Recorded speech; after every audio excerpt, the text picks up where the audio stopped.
The radio crackled with static, then died completely. Major General Marcus Strand stood in the Tactical Operations Center, his knuckles white against the edge of the aluminum table, staring at the digital map where 6 blue triangles had simply vanished. 6 aircraft, 32 souls, gone in the span of a breath somewhere over the Zagros Mountains. The storm system had rolled in like a living wall, swallowing radar signatures, drowning GPS coordinates in electromagnetic chaos. But that wasn't what made his blood run cold. What made him feel the floor tilt beneath his boots was the last transmission, garbled and distant, screaming about something coming up from below, something that shouldn't have been there. Then silence, the kind of silence that fills body bags. Outside, the desert wind scraped sand against the reinforced windows of the forward operating base. Inside, 23 analysts and officers stood frozen, watching their screens like mourners at a funeral that hadn't been officially declared yet. The mission had been routine, a simple reconnaissance sweep along the border corridor, visual confirmation of suspected artillery positions tucked into the mountain valleys. Standard procedure. No surface-to-air threat assessment above minimal. The weather had been a concern, but nothing the pilots couldn't handle. These were seasoned aviators, flying F-16s and a pair of F-15Es, top-tier equipment, top-tier training. They didn't just disappear. Strand's executive officer, Colonel Niles Rourke, leaned close, his voice barely above a whisper. "Sir, we need to scramble search and rescue. We have a window of maybe 4 hours before." "Before what?" Strand cut him off. "Before we send more aircraft into whatever the hell just took down 6 of ours." He didn't mean to sound harsh, but the weight of command had a way of sharpening words into weapons. Rourke stepped back, jaw tight. Then the radio hissed back to life. Not with voices, but with a sound. A low, guttural, mechanical thunder that seemed to vibrate through the speakers, through the walls, through the bones of everyone listening. Someone whispered, "What is that?" But Strand knew. He'd heard it before, years ago, in a different desert under a different sky. The sound of Gatling guns spun up to rage, of turbofan engines pushed beyond spec, of something old and angry clawing its way back from obsolescence. "Contact, contact, Warhawk 77, single A-10 Thunderbolt breaking cloud deck, bearing 270, altitude 400 feet, speed 330 knots. The air traffic controller's voice cracked with disbelief. An A-10. Here. Now. Unscheduled, unannounced, and flying like the apocalypse had a personal vendetta. Strand grabbed the radio handset.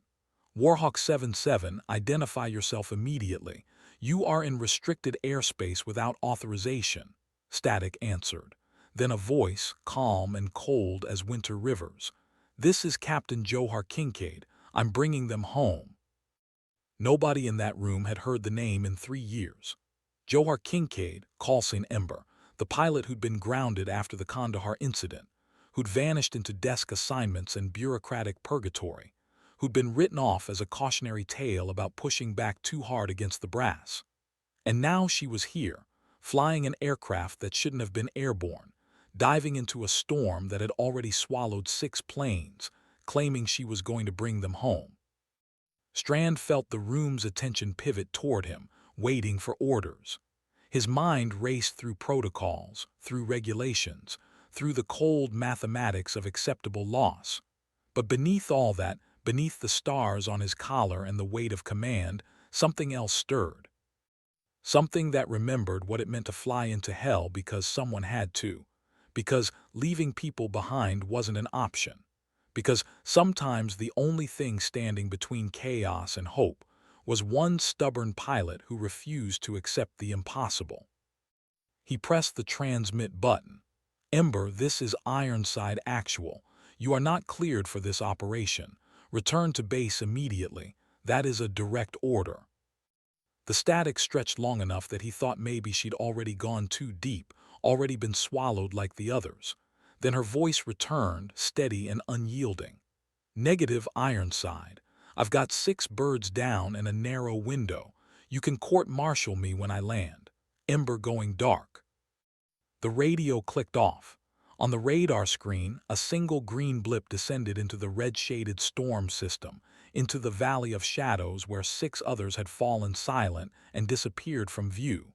Rourke stepped beside Strand again. "What do we do, sir?" Strand stared at the empty screen, at the space where Hope had just jumped off a cliff. "We wait, and we pray she's half as good as the stories say." But even as he said it, he wondered if anyone could be that good. The A-10 Thunderbolt, affectionately called the Warthog by those who flew it, was never meant to be beautiful. It was a flying gun platform wrapped in titanium armor, designed during the Cold War to shred Soviet tank columns, to absorb punishment that would disintegrate sleeker aircraft, to fly low and slow and angry.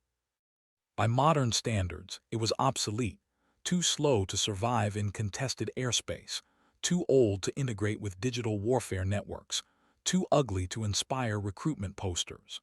The Air Force had tried to retire it a dozen times. Congress kept resurrecting it because ground troops loved it, because nothing else could loiter over a battlefield for hours, delivering precision death with the GAU-8 Avenger rotary cannon, a gun so massive the aircraft was essentially built around it. Johar Kincaid had fallen in love with the Warthog the first time she'd seen one at an air show, 16 years old, standing in the July heat of a Kansas airfield, watching the bulky gray beast perform a gun run that sounded like the sky tearing in half. While other kids dreamed of flying Raptors or Vipers, sleek and supersonic, Johar had wanted the Warthog. Her father, a retired Navy pilot, had laughed and called it a career dead end. "You don't make general flying a bus with wings," he'd said. She'd smiled and applied to the Air Force Academy anyway. She'd graduated third in her class, earned her wings, and requested assignment to A-10 squadrons over and over until they finally relented.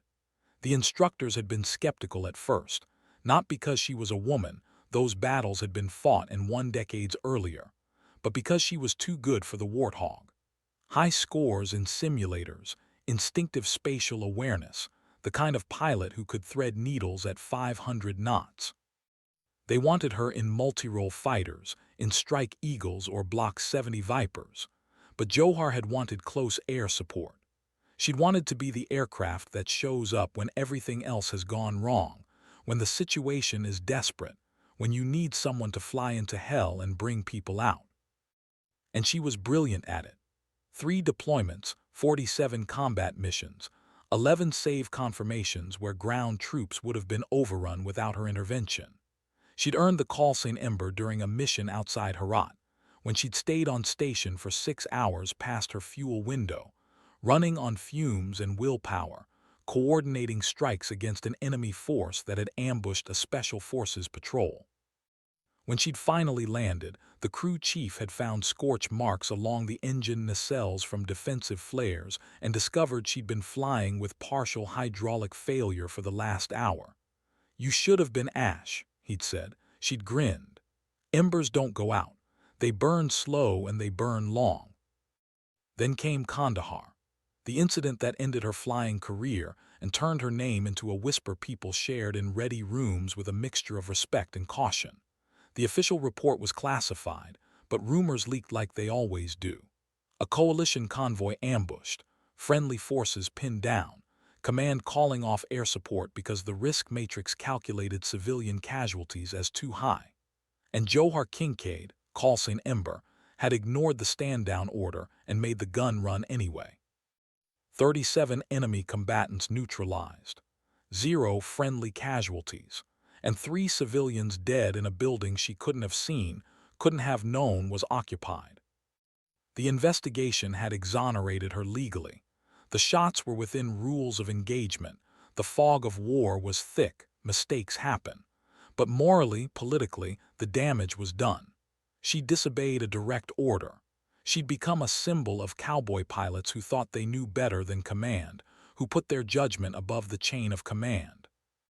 They hadn't court-martialed her, but they'd grounded her, assigned her to training commands and staff positions, places where her skills would atrophy and her name would fade from memory. For 3 years, Johar Kincaid had flown a desk. For 3 years, She'd watched younger pilots climb into cockpits while she filed reports and reviewed flight plans, and slowly suffocated under the weight of what she'd lost. Until 6 days ago, when she'd been running a routine training exercise and overheard chatter about a major operation going dark in the Zagros Range. Until she'd seen the weather reports and recognized the storm system, recognized the terrain, recognized the exact confluence of factors that would turn a routine mission into a graveyard. And she'd known, with the certainty that comes from spending 10,000 hours in the sky, that someone needed to go after them. That command would hesitate, would run risk assessments, would wait for the weather to clear and the window to close. That 6 crews were dying while bureaucracy debated acceptable losses. So she'd walked out to the maintenance hangar where a single A-10 sat in what was supposed to be long-term storage, awaiting parts that would never arrive. She'd found Sergeant Yusuf Nakamura, a crew chief who'd worked with her on her last deployment, who still believed in her. "I need this bird airborne in 2 hours," she'd said. He'd looked at her like she was insane. "Captain, that's not just illegal, that's—" "I know what it is," she'd interrupted. "But there are pilots dying in those mountains, and I'm the only one who can bring them back." Nakamura had stared at her for a long moment. Then he'd nodded and grabbed his tools. Now descending through the storm at 400 feet, the warthog shuddering around her as wind shear tried to rip it apart, Johar Kincaid felt alive for the first time in 3 years. The aircraft wasn't pretty, wasn't elegant, but it was hers, and it was exactly what this moment demanded. She pushed the throttles forward, dropping lower, radar altimeter screaming warnings, and began her search for the dead or dying. The storm was worse than the briefings had suggested. Inside the cockpit, Johar fought the stick as turbulence hammered the airframe, each gust trying to flip the aircraft into the mountainside.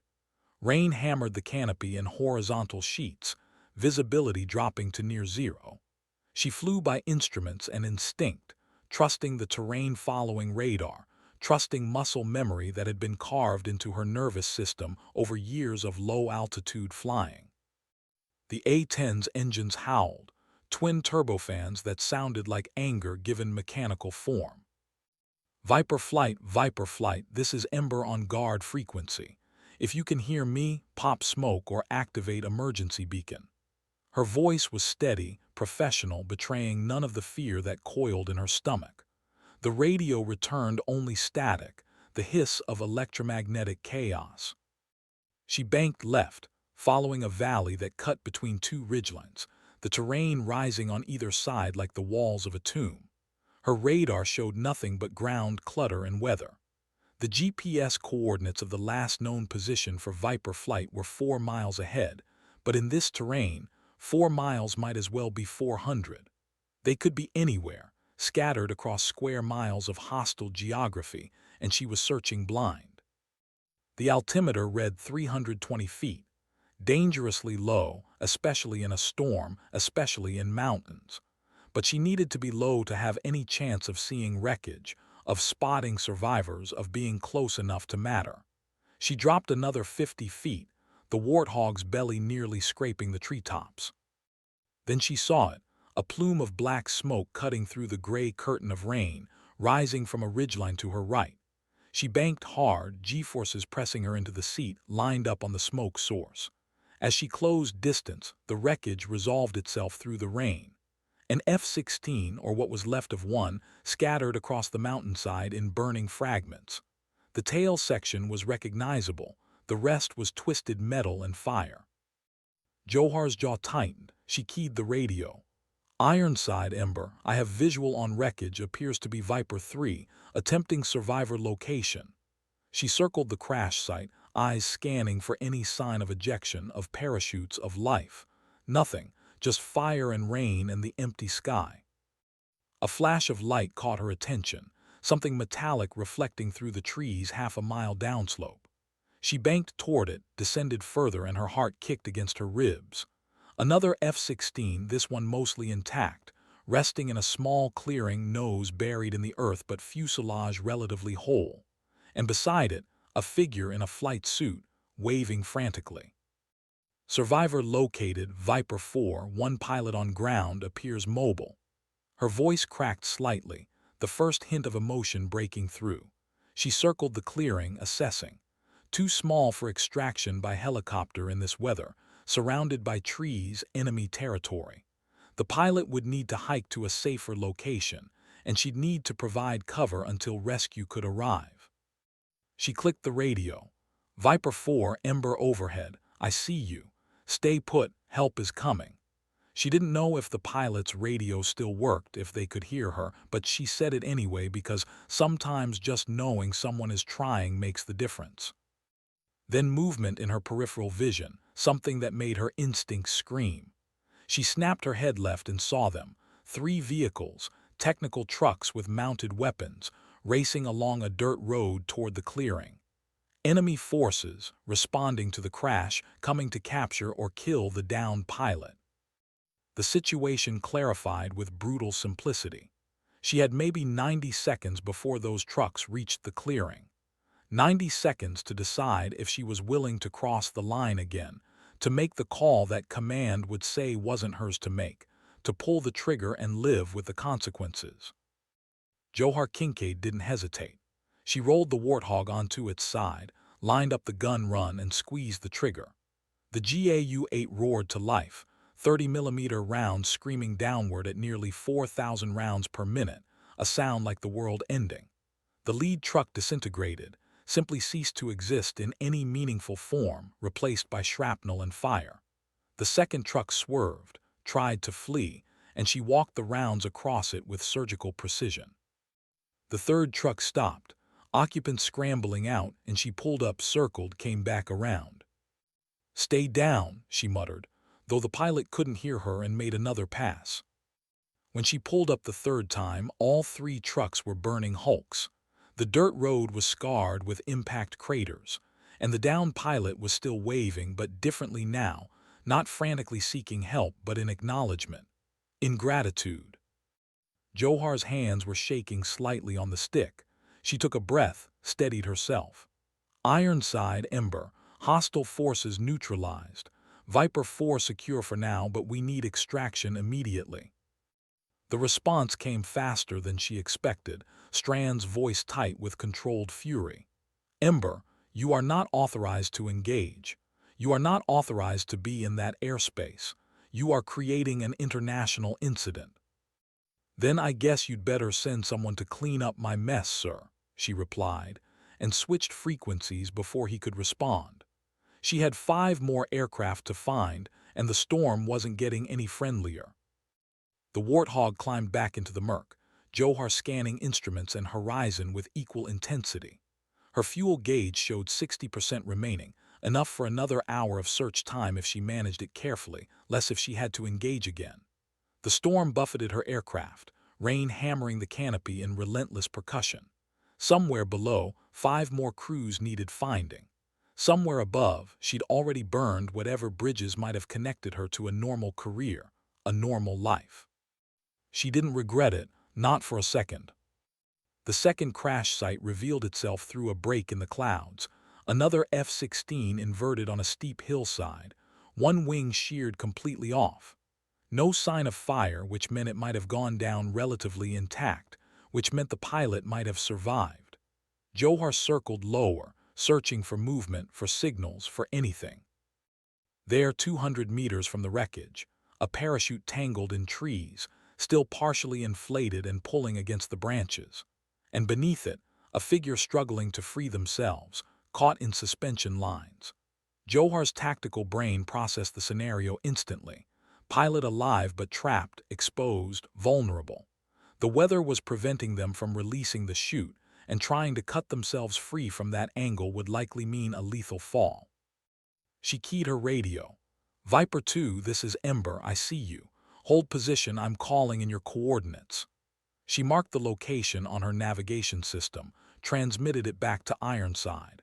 Then she orbited, watching, waiting, knowing that every minute the pilot hung there was a minute closer to hypothermia, to discovery, to death.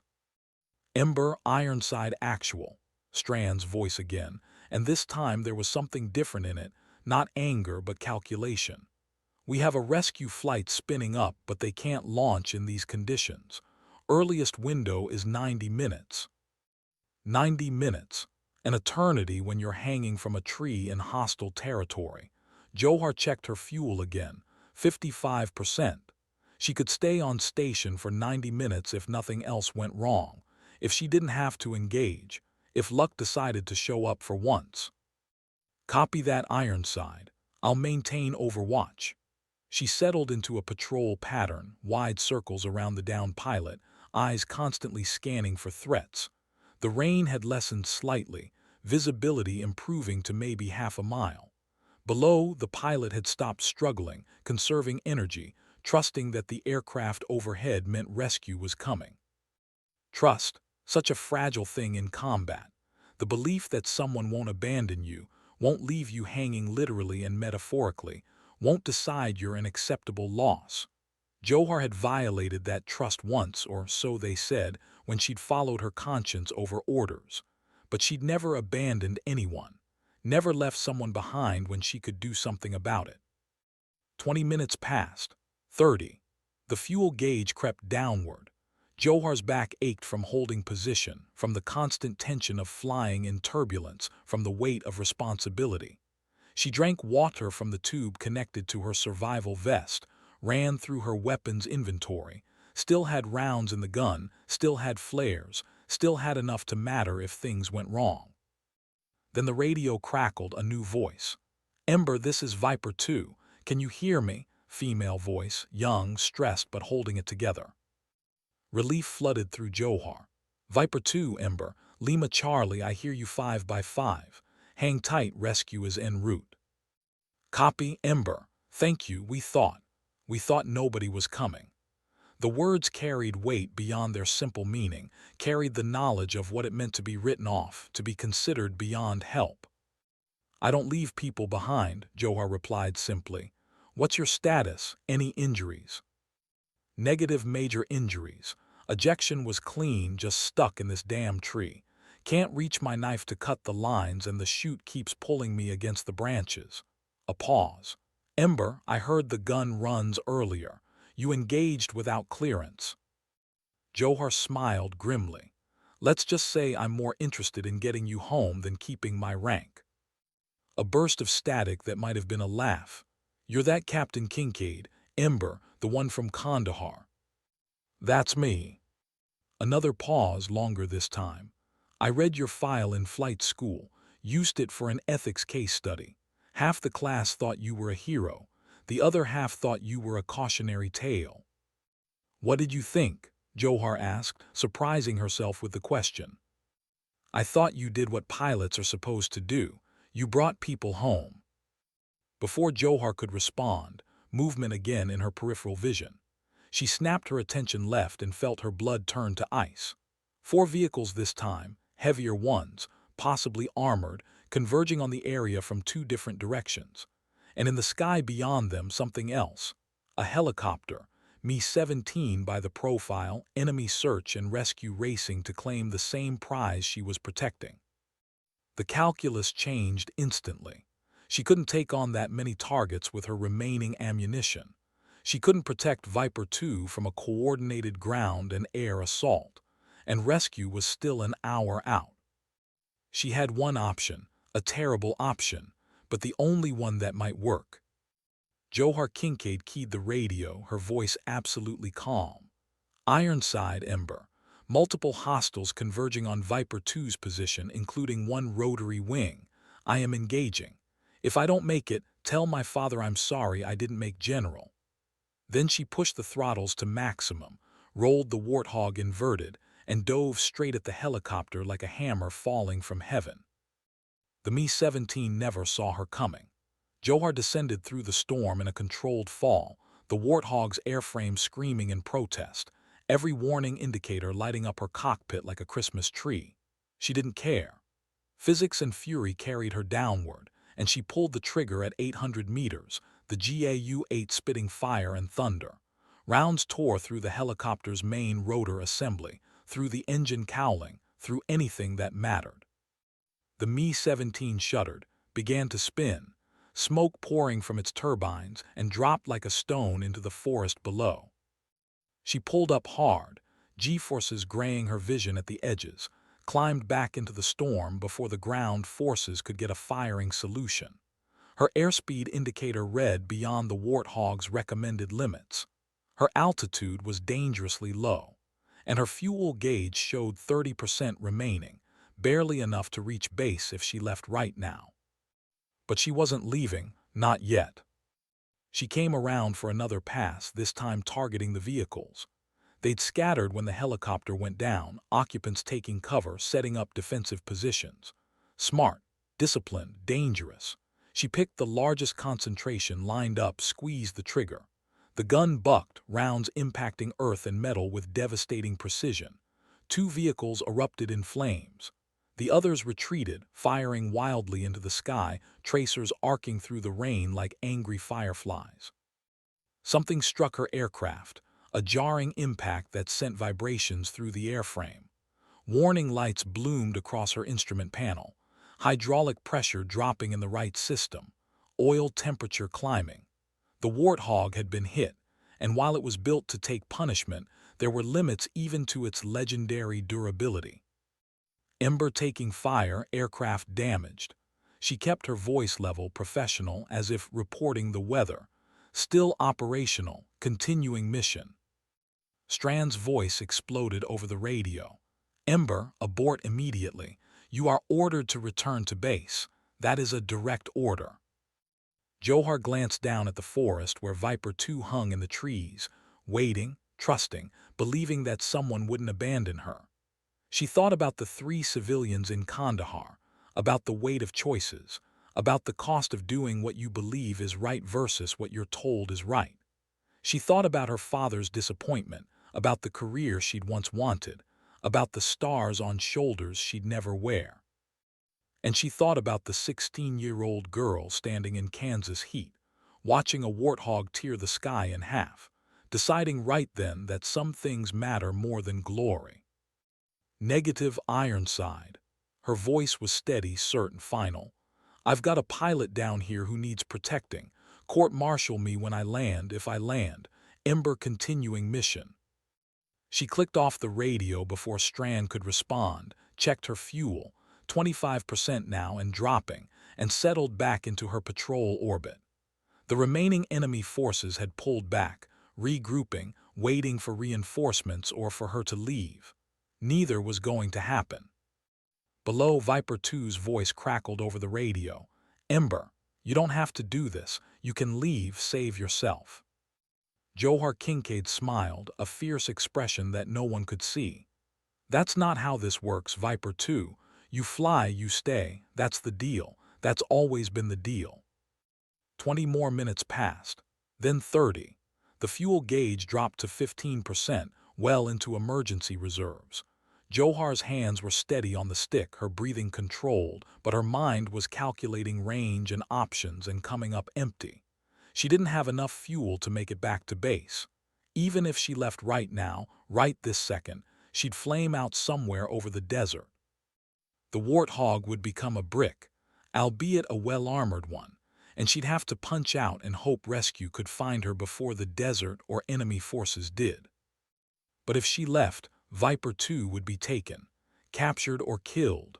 One more pilot lost because someone decided the math didn't work out. The radio crackled. All aircraft, this is Ironside Actual. Rescue flight is wheels up, inbound to Viper 2's position, ETA 15 minutes. Strand's voice carried an edge of desperation. Ember, did you copy? Rescue is coming. You can break off. You've done enough. 15 minutes. She checked the fuel gauge, 10%. Maybe 12 minutes of flight time left if she was lucky. Maybe. Copy, Ironside. I'll hold until they're on station. She didn't mention the fuel situation. No point worrying them about problems they couldn't solve. The next 15 minutes stretched into eternity. Johar flew lazy circles, conserving fuel, watching the enemy forces watching her, playing a game of patience where everyone knew the rules and nobody wanted to blink first. Her hands were numb on the controls. Her shoulders screamed from tension. The damaged hydraulic system was making the aircraft pull slightly right, requiring constant correction, and the fuel gauge dropped to 8%, to 6, to 4. Then, like angels descending, she saw them. Two Apache gunships coming in low and fast, their distinctive profiles cutting through the storm like knives. Behind them, a Pave Hawk rescue helicopter, protected, supported, ready to pull Viper 2 out of that tree and carry her home. Relief hit Johar so hard it almost broke her composure. Almost. She keyed the radio. Rescue flight Ember. One pilot in the trees, coordinates already transmitted. Ground forces scattered but still in area. You're cleared hot on any hostile contacts. Copy Ember, we've got it from here. The Apache flight lead's voice was confident, professional. You are released, RTB immediately. Return to base. As if that were an option, Johar glanced at the fuel gauge. 2%. Enough for maybe 3 minutes of flight, not enough to reach anywhere that mattered. The Warthog's engines were already beginning to cough, fuel starvation starting to bite.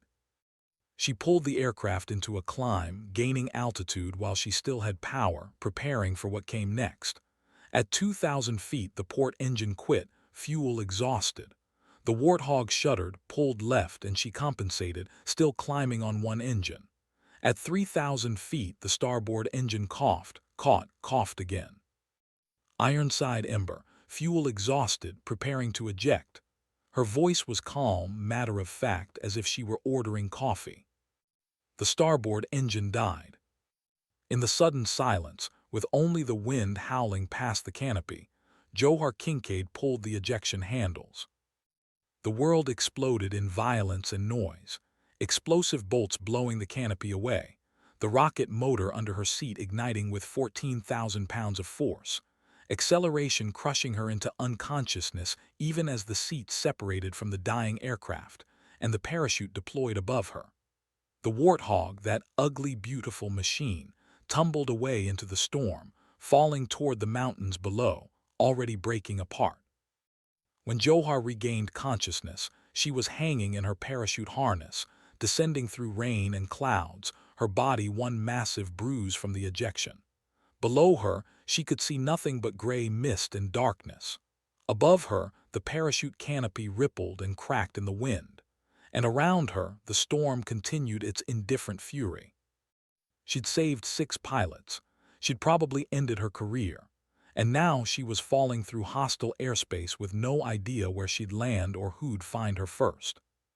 But as the ground rushed up to meet her, Johar Kincaid found herself smiling, because she'd made the right call, because she'd done what pilots do, because some things are worth burning for.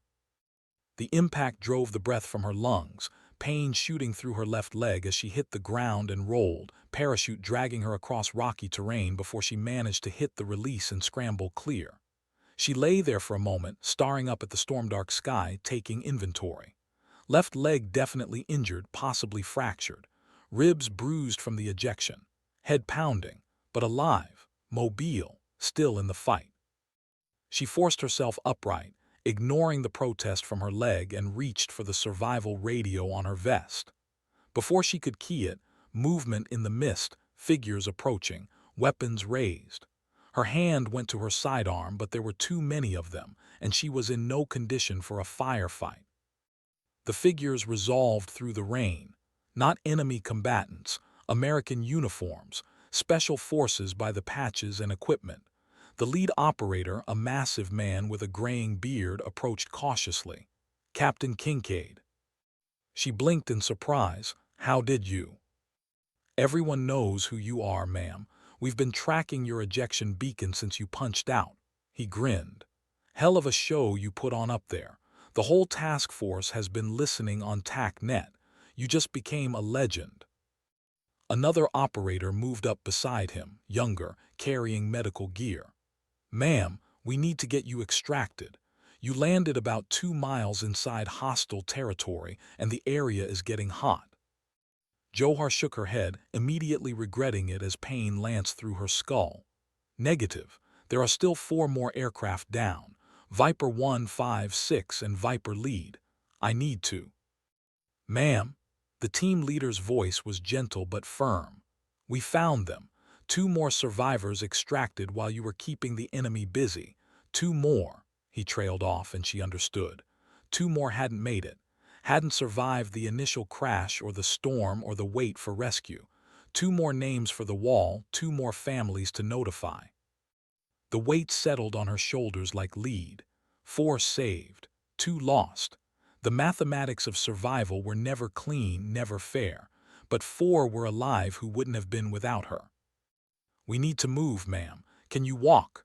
The medic was already examining her leg, professional and efficient. "I can manage." She tested her weight, grimaced, but stayed upright. The Special Forces team formed up around her, moving with practiced efficiency through the rough terrain toward their extraction point. Johar limped along in the center, protected, supported, carried along by the momentum of soldiers who decided she was worth saving. 30 minutes later, they crouched in a defensive perimeter while a Blackhawk descended through the storm, landing just long enough for them to pile aboard before lifting off again. As the helicopter climbed away from the mountains, away from the storm, Johar looked back at the valley where she'd just written the final chapter of her career as a pilot. The Warthog was gone, scattered across some nameless hillside. Her flight status would be revoked pending investigation.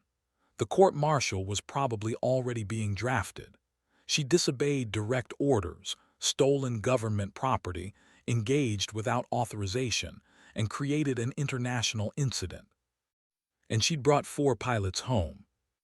The Special Forces team leader settled into the seat beside her, had to shout over the helicopter's noise. "For what it's worth, ma'am, what you did today. That's why we joined up. That's what this is supposed to be about." Johar nodded, too exhausted for words. She closed her eyes and let the helicopter carry her back toward whatever reckoning awaited. But somewhere in the back of her mind, she heard the echo of those GAU-8 rounds tearing through the sky, and she knew she'd do it all again without hesitation. The return to base was a blur of medical checks, debriefings, and carefully neutral faces. The flight surgeon declared her leg was fractured, wrapped it in a temporary cast, and prescribed rest she knew she wouldn't get. Intelligence officers asked her the same questions 17 different ways, documenting her actions with clinical precision. And through it all, nobody would tell her what came next. Until Major General Strand walked into the hospital ward at 0200, alone, his uniform crisp despite the late hour. Johar struggled to sit up straighter, grimacing at the pain. "Sir, He held up a hand, cutting her off. Don't apologize, don't explain, don't say a damn word until I'm finished."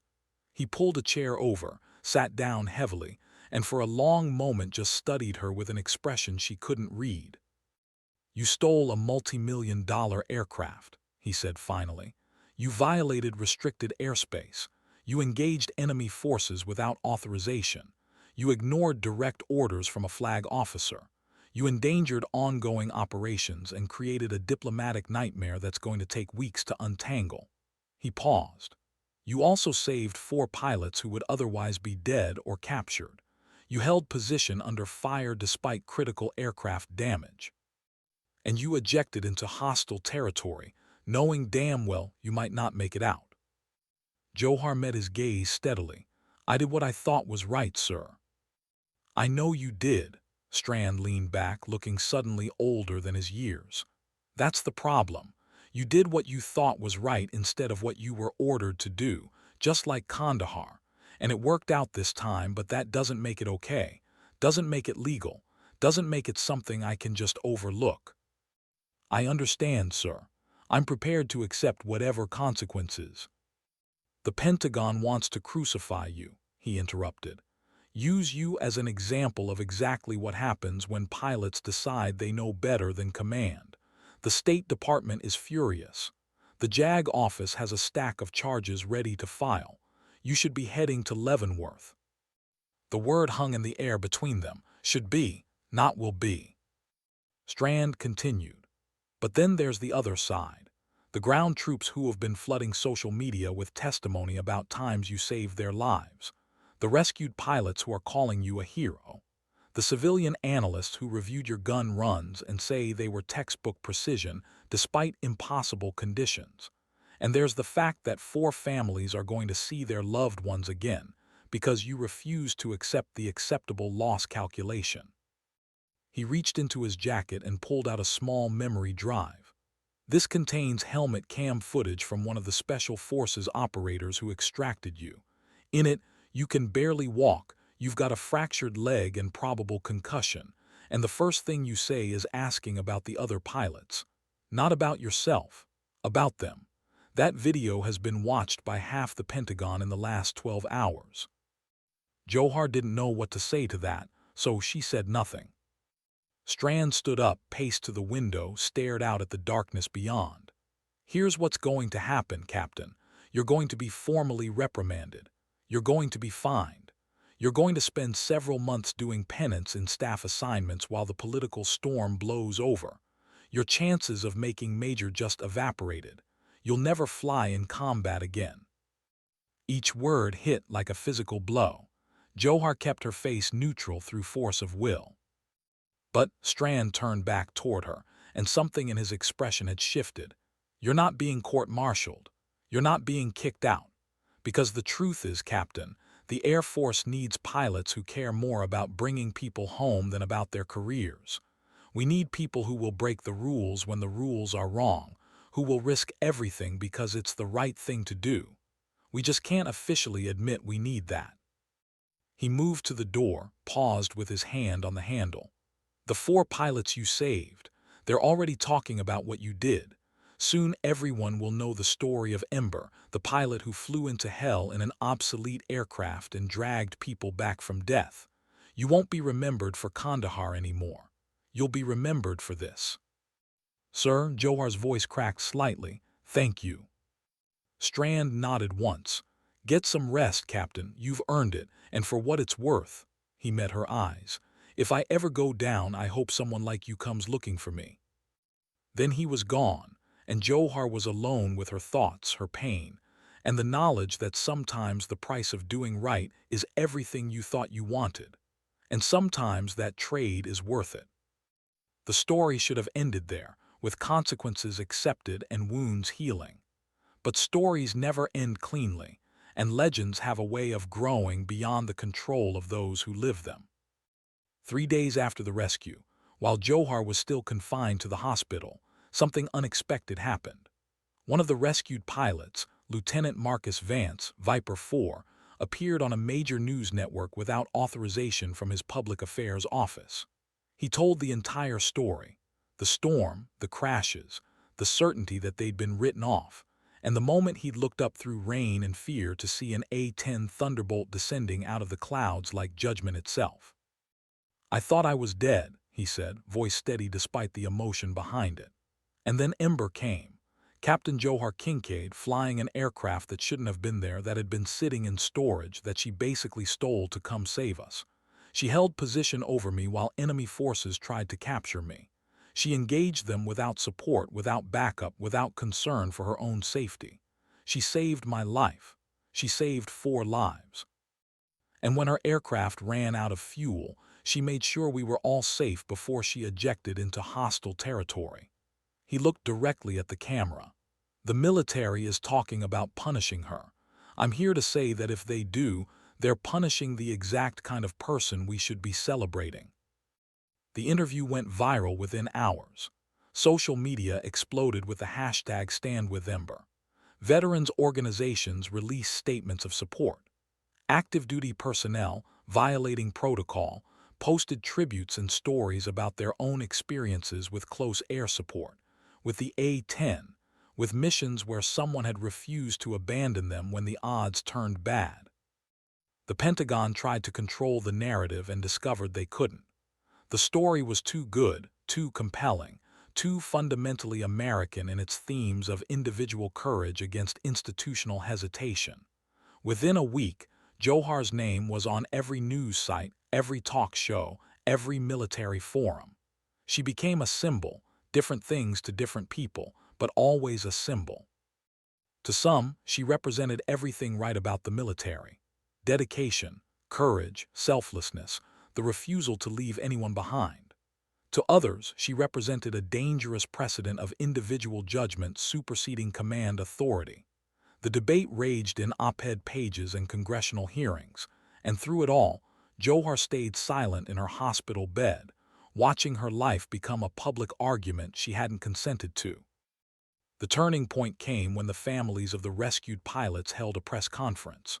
4 families, standing together, thanking Captain Kincaid for bringing their loved ones home. One mother, tears streaming down her face, looked at the cameras and said simply, "My daughter is alive because someone cared more about doing right than doing what was convenient. That's not something that should be punished. That's something that should be honored." The Pentagon couldn't withstand that.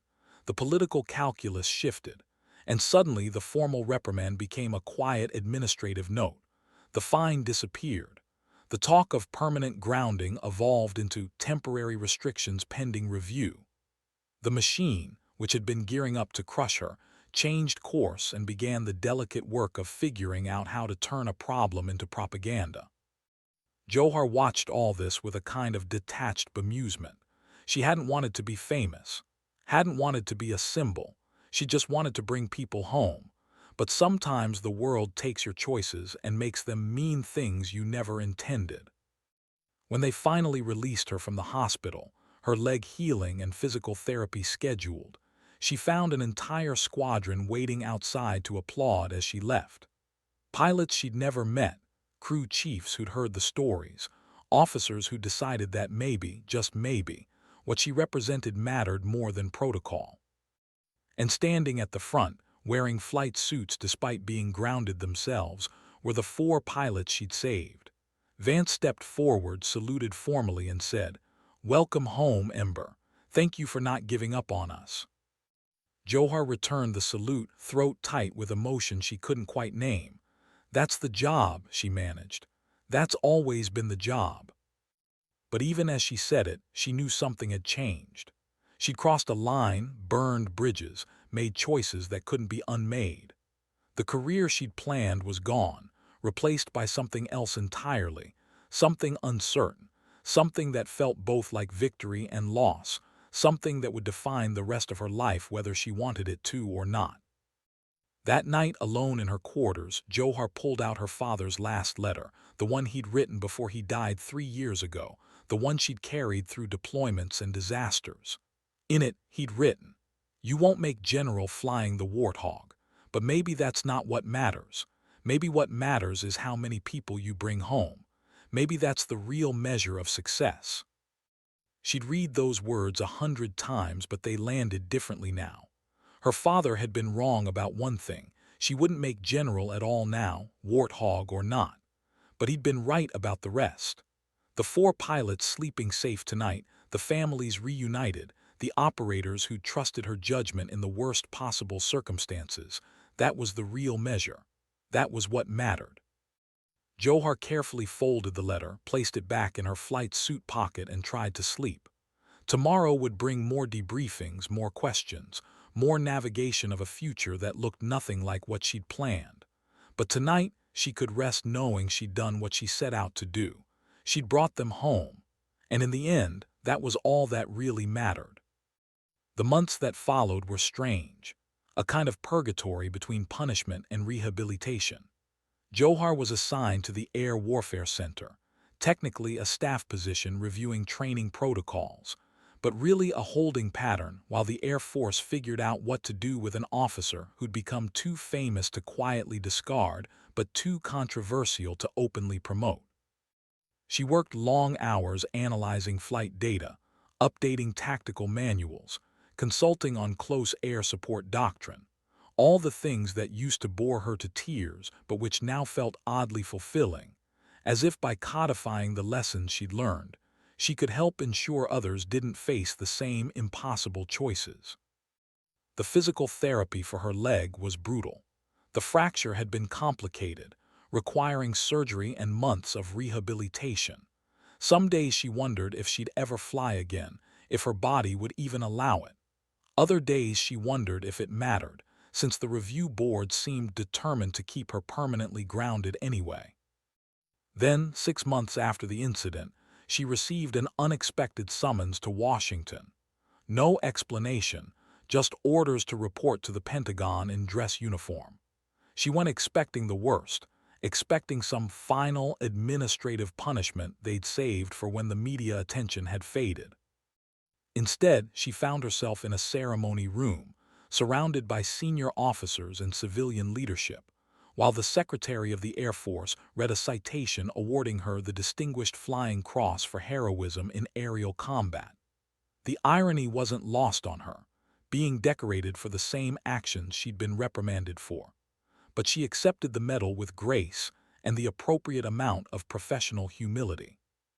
Afterward, in a private office, the secretary sat across from her with an expression of carefully calibrated political calculation. "Captain Kincaid, you've become something of a phenomenon. The Air Force needs to decide what to do with phenomena." Johar waited, saying nothing. "We're establishing a new training program," he continued. "Advanced combat search and rescue tactics with emphasis on operating in contested environments under degraded conditions. We want someone to head it who understands the reality of those situations, someone who's been there, someone who has the respect of the aviators who will go through the program." He paused. "We want you." It took her a moment to process. They were offering her a way back in, a path forward that didn't involve permanent exile to desk jobs and administrative obscurity. But it came with strings: be the poster child, be the symbol, use her story to train others while carefully not encouraging them to break the same rules she'd broken. "What about flying?" she asked. "Will I be cleared for flight status?" The secretary grimaced slightly. "Eventually, after appropriate reviews and recertification. But the focus of this position would be training, not operational flying. Think of it as passing on what you know to the next generation." Translation: "You can be useful to us, but we're not letting you anywhere near a combat aircraft unsupervised." Johar felt the weight of that limitation settle over her like a shroud. No more flying into hostile territory. No more combat missions. No more of the thing that had defined her adult life. Just teaching others